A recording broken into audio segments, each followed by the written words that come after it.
Hi, I'm Crystal Watson, and today I'll be sharing with you my mini exam video 2, and I'll be addressing prompt 1.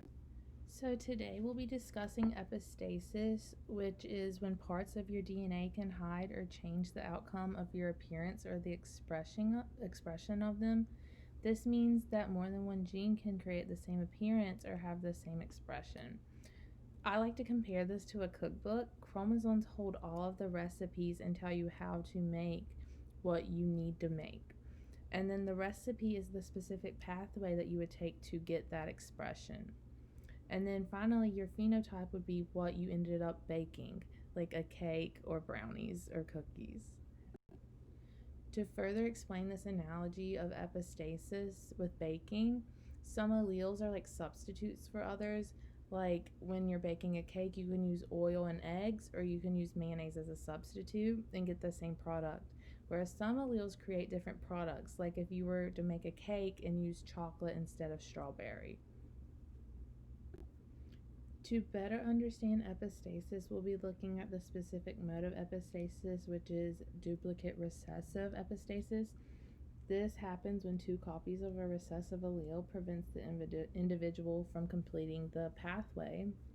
And here on the left, you can see that this would be the typical distribution of genotypes and phenotypes you would expect from a dihybrid cross that does not experience epistasis.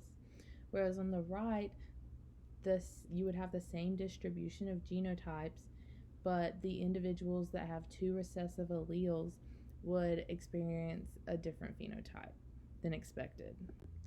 So the pathway we'll be looking at is what colors the flowers can be based on their genotype. The 9 different flowers that had a dominant A and a dominant B, they make it through both enzymes and create a purple end product. But the 4 flowers that had 2 recessive A's will be blocked at enzyme 1 and will be a colorless precursor. And then the 3 individuals that have 2 recessive B's, they will make it through enzyme 1, but they'll be blocked at enzyme 2, so they will also be colorless precursors. So now we're going to look at a different cross that experiences duplicate recessive epistasis. On the left, I have created a cross that shows the potential genotypes that can be created from this cross. Each genotype has a 25% chance of being expressed. But due to epistasis, we can see on the right that it'll be a 50-50% chance of the 2 phenotypes that can be produced. So here you can see the 8 flowers that had 2 dominant alleles will produce the purple end product, and the 2 flowers that had 2 recessive A's will be stopped at enzyme A.